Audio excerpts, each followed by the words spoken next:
Magandang araw sa inyo.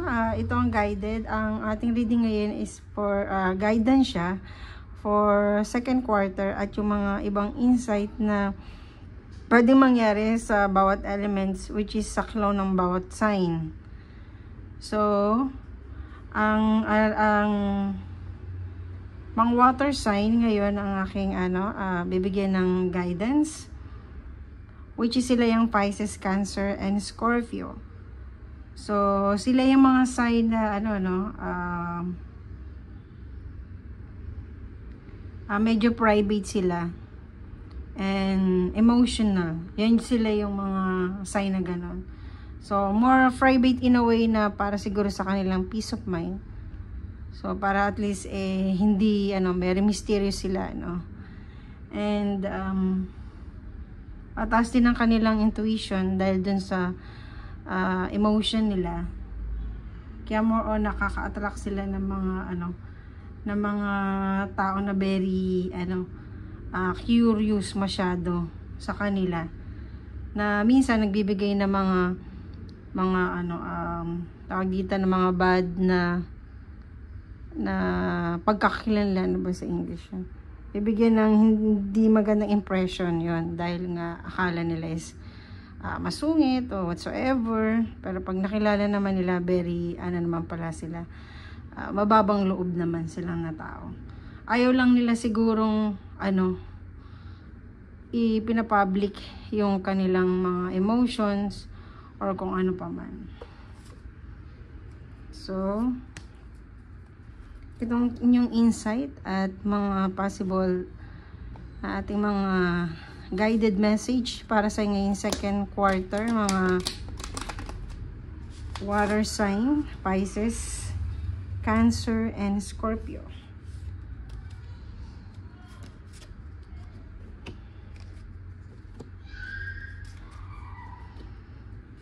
Lumabas ulit itong aking card na to. So, para sa mga water sign, so ngayong second quarter ng they are na ngayon, yung mga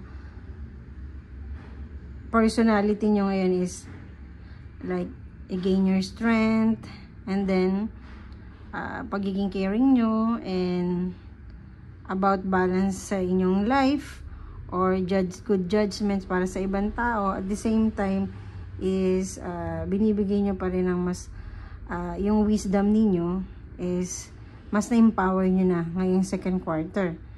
And manipulation from others is definitely mawawala na yung minamanipulate kayo ng ibang tao na gawin to, ganyan. So, ngayong second quarter, yung mga tao na hindi na.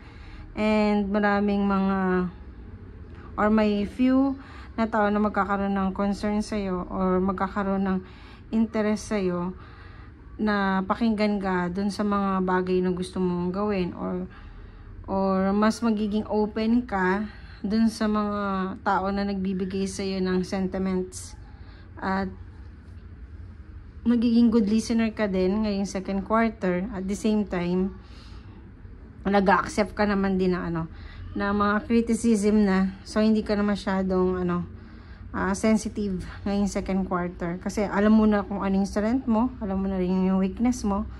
So magiging maganda yung pasok ng second quarter pag gano'n ang mindset mo. So sila yung sign kung saan ngayong second quarter is pinapayuhan na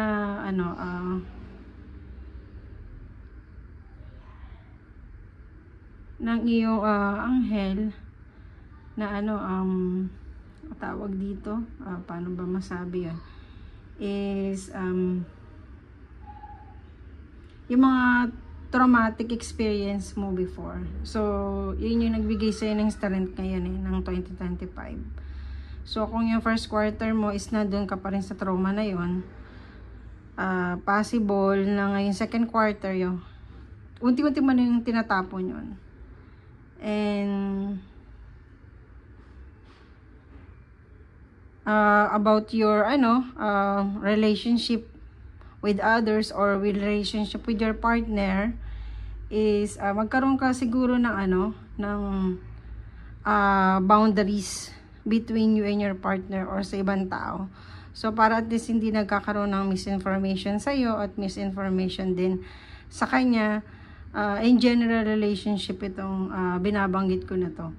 So para mas maging maganda yung communication, so mag-set ka ng boundaries kung ano lang yung mga dapat na ganito lang, ganyan, sasabihin mo lang. Ayaw mong pag-usapan yung mga ganitong klaseng bagay kasi hindi ka handa. So maging open ka lang sa ganun siguro, more on para at least mas makilala ka nila at kung ano man. So sa yung finances naman ngayong second quarter, masasabi natin na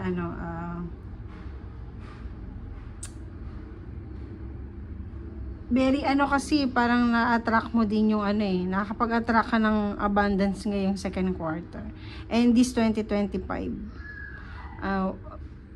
pa naman ako wala ako actually a video about the whole year ng video kasi medyo gusto ko yung hinihimay-himay siya.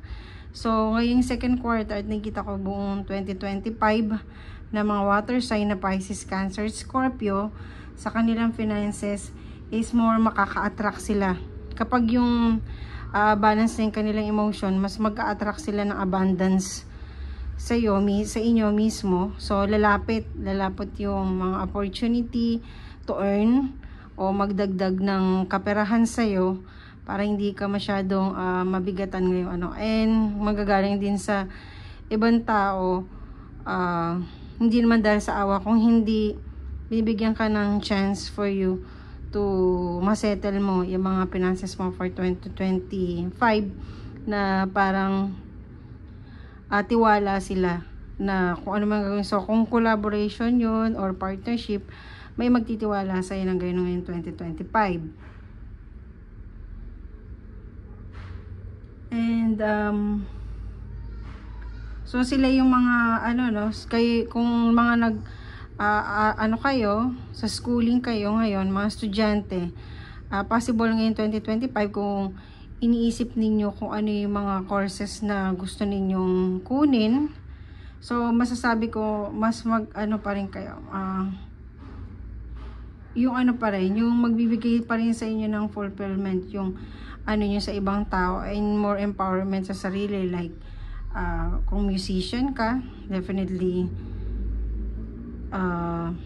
possible na maging writer ka or ganon. So yung hobby, something like that. Kung naman na nakikita mo naman sa sarili mo na syempre mag-graduate ka na ngayon at yung mga na to so lapitin ka siguro about sa sa nourishment, like kung nurse ang kunin mo or more on pagiging therapist and psychologist, something like that, na medyo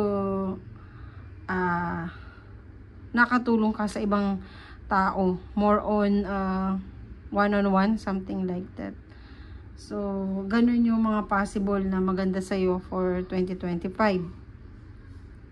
And yun nga, your emotion talaga, yung emotion mo talaga yung kailangan mong ngayong 2025 or lalo na ngayong second quarter, dahil na dun yung ating nakafocus ang ating reading. So ano yung ibibigay sa yung guide ng yung angel ngayon na ipagpapasalamat mo the whole second quarter na ito? Sign from heaven. Thank you, heaven, for sending me reminders of my presence. Ito yung ito yung time talaga ng mga water sign na Pisces, Cancer, Scorpio, kung saan nakikita mo na talaga yung mga sign na nararamdaman mo siya ngayon, lalo na yung second quarter, kung saan naisip mo na ang sarap ng nabubuhay sa mundo, na kahit na ang dami ng bigat na nangyari. So nagpapasalamat ka pa rin sa itaas na binibigyan ka pa rin ng opportunity sa'yo at nabubuhay ka ngayon at may natutulungan kang ibang tao, natutulungan mo sarili mo at mas nag-enjoy ka na. So napakagaan itong second quarter para sa inyo. Pisces, Cancer, and Scorpio, which is ine-elevate mo na yung sarili mo at mas ini-embrace mo na yung presence mo dito sa mundo na to. So, yun lang ang aking guidance and reading para sa inyo mga water sign. Maraming salamat sa inyo and God bless.